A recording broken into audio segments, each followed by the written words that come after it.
I'm Laval Miller-Wilson, and I lead the Pennsylvania Health Law Project. And with the generous support of the Pennsylvania Developmental Disability Council, we've been working with participants enrolled in Medicaid to create and maintain stable housing. In this video, you'll hear from 3 of our participants, Cameron, Michael, and Laura, about why independent living is important and how this project makes that possible.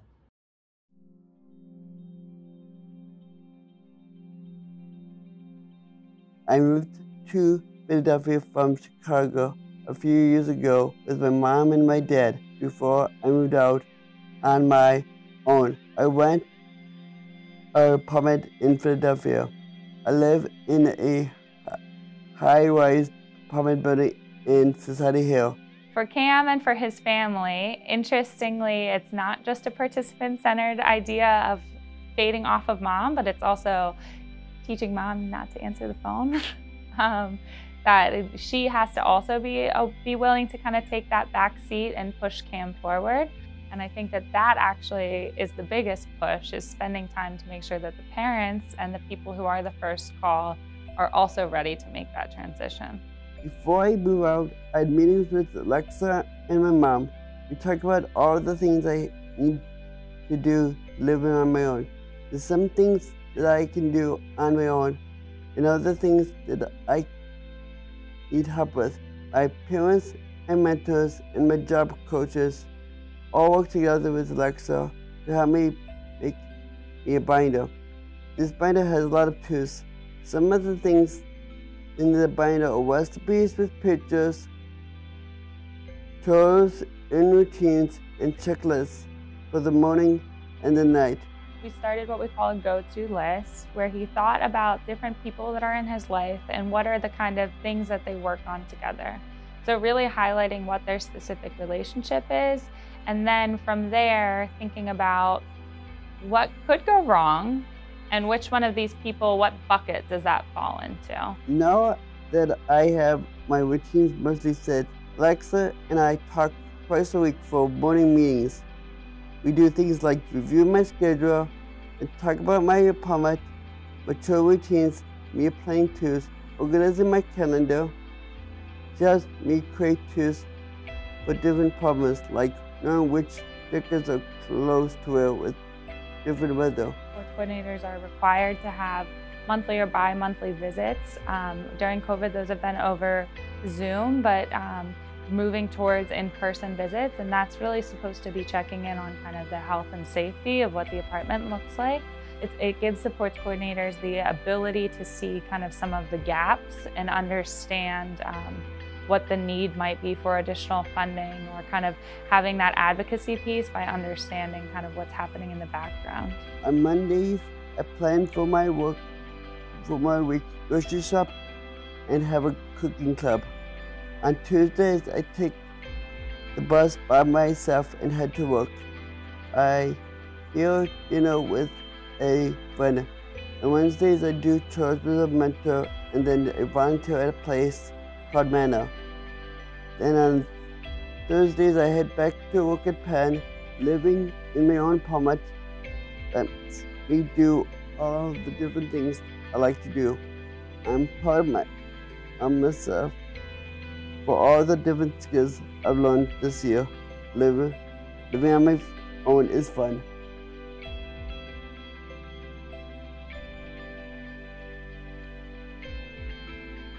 I have a roof over my head and I pay my bills. Since September 2021, I have participated in the Housing Effective Hall project. Abby comes to my house a couple times a month and we work different projects together. Really important to take a person-centered, strengths-based approach. So start where somebody's strengths are and ask a person in whatever way makes sense for them, whatever communication modality they use. Really get a sense of what is important to you. He chose his own goals for independence. I did not choose them for him.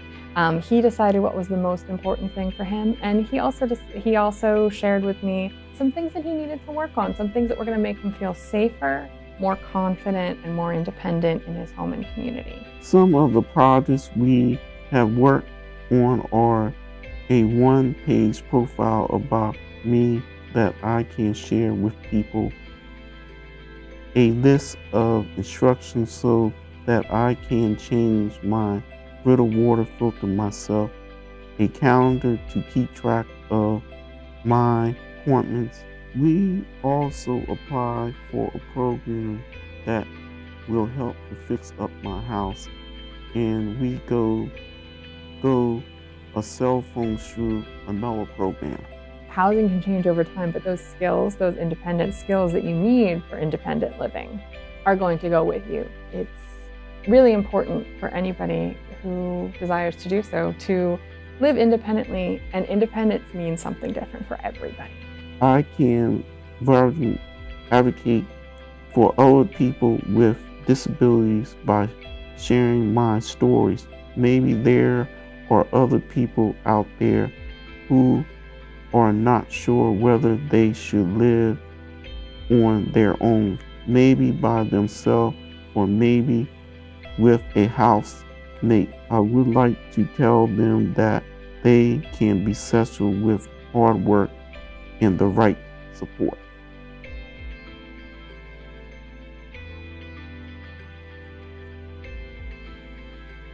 I'm Laura, and I've been living in this home for 10 years with 3 kids.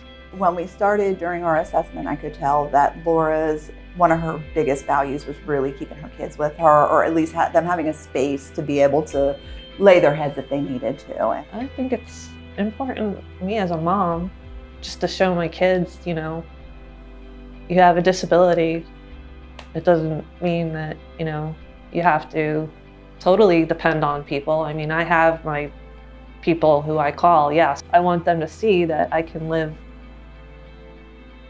efficiently and well and still be able to pay my bills and do this even though I struggle. Think about everything that you do in a day. So you think about everything you do. You wake up, you take a shower, you get in a car, you drive to work, or you start your job. Now try to do that without a house or a place to put your stuff, or try to do that and know in the back of your head that you've got an eviction notice on your door or your rent's 8 months behind. If you met me like in real life, it's like all these quirk emergency things like come up or whatever to where like I need to talk to Amber about something, or if I feel like something's being threatened, or if I feel like I don't understand a piece of mail or something, they kind of say, no, it means this. So yes, I can read it, but I don't necessarily understand quite what I'm reading, or especially the law part of it. They can kind of help me through it, and that's where my support comes in. I'm not patient with myself, so that's what Amber helps me out with. She's like, Laura, just take your time. You know, I get like too worked up and it doesn't work, so I just have to take my time and figure it out. I think this service is vital to being able to give everyone their best shake at good, safe, affordable housing. If you can't choose where you live and how you live, what other choices do you really have? You know, they're just reactions. But if you get to choose where you live and you get to choose how you live there, then the world is yours. You know, you can do whatever, but you have to be able to make those first choices.